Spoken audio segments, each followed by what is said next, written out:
Halo teman-teman semua, perkenalkan kami dari kelompok 2. Nah, di sini kami akan membagikan dan menyampaikan sedikit tentang proses penelitian kami dengan judul Representasi Budaya Patriarki dalam Kehidupan Pemuda yang Tinggal di Kota Kupang.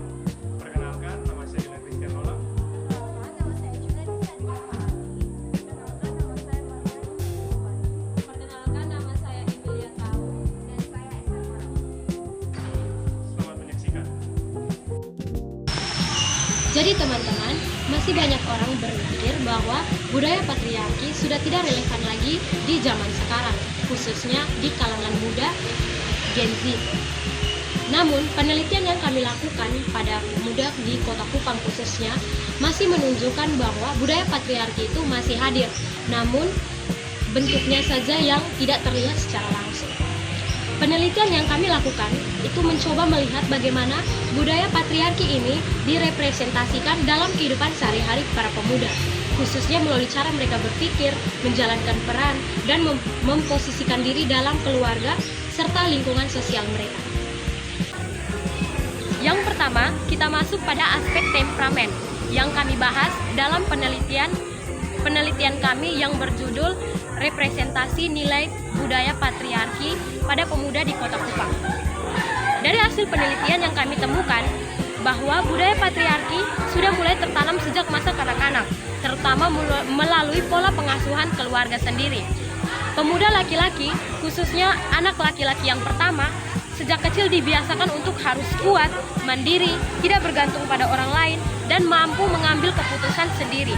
Nilai-nilai ini tidak selalu diajarkan secara langsung, tetapi dibentuk melalui harapan orang tua dan posisi anak laki-laki di dalam keluarga.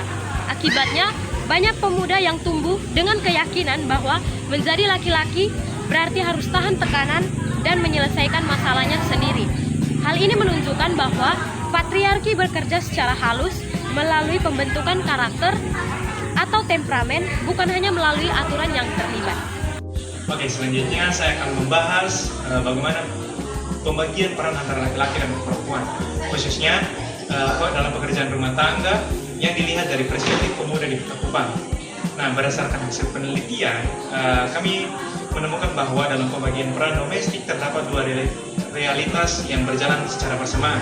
Nah, di satu sisi pekerjaan rumah tangga masih sering diasosiasikan kepada perempuan.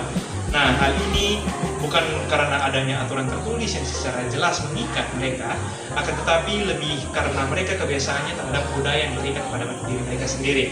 Nah, dalam konteks adat dan kehidupan sehari-hari, perempuan sering diterapkan sebagai posisi terbelakang. Jadi, sementara laki-laki berada di depan. Nah, pola ini sudah dianggap wajar dan normal, sehingga jarang dipertanyakan bahkan oleh generasi muda sendiri. Nah, namun di sisi lain, penelitian ini juga menunjukkan adanya perubahan cara pandang, khususnya di kalangan pemuda laki-laki. Nah, beberapa pemuda mulai menyadari bahwa pekerjaan rumah tangga itu bukanlah tanggung jawab perempuan semata. Mereka melihat keluarga itu bukan sebagai sistem yang kaku dan hierarkis, melainkan sebagai seperti kayak ruang kerja sama dan yang dimana setiap anggota keluarga itu memiliki tanggung jawabnya masing-masing. Nah, kesadaran ini terlihat dari keterlibatan laki-laki dalam pekerjaan domestik. Nah, seperti membersihkan rumah, membantu memasak, membersihkan lain-lainnya, atau mengambil peran ketika anggota keluarga dalam yang lain terlihat lelah seperti itu. Nah, bagi mereka membantu pekerjaan rumah bukanlah sesuatu yang mudah, tetapi itu tuh justru merasa untuk bertanggung jawab akan tanggung jawab mereka sendiri masing-masing. Nah, meski demikian perubahan ini belum terjadi secara menyeluruh, masih banyak keluarga yang mempertahankan pola lama yang dimana perempuan itu tetap memikul beban domestik yang cukup lebih besar, sementara laki-laki itu kurang terlibat bahkan ketika memiliki waktu yang luang. Hal ini menunjukkan bahwa meskipun terdapat pergeseran nilai menuju pembagian peran yang lebih setara, budaya patriarki dalam ranah domestik masih cukup kuat dan belum berubah sepenuhnya di kehidupan pemuda. Sekian. Dan teman-teman, kita masuk pada aspek yang ketiga dalam budaya patriarki, yaitu status. Nah, status dalam budaya patriarki dipahami sebagai bentuk kekuasaan dan juga pengambilan keputusan yang lebih didominasi oleh laki-laki sendiri. Nah, teman-teman, dalam penelitian yang kami lakukan, peran ini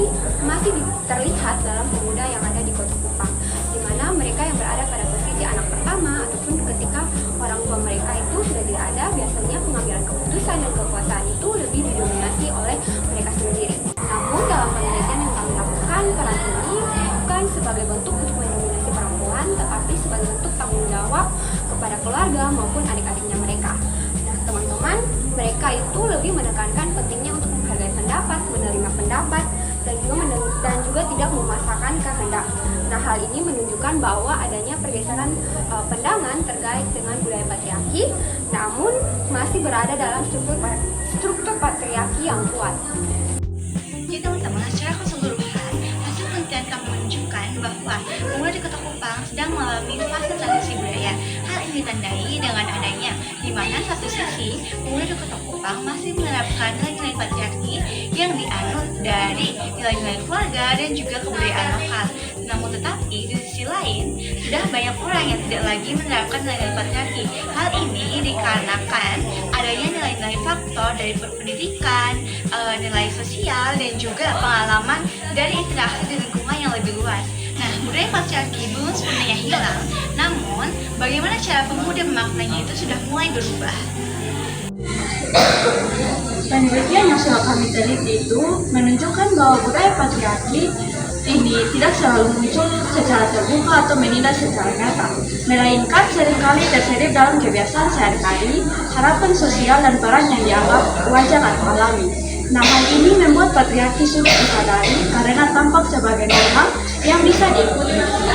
Pemuda memegang peran penting, bukan untuk menghapus budaya secara keseluruhan, tetapi untuk meninjau kembali nilai-nilai yang masih relevan dan membedakan mana yang perlu diubah agar lebih selaras dengan prinsip keadilan dan kesetaraan.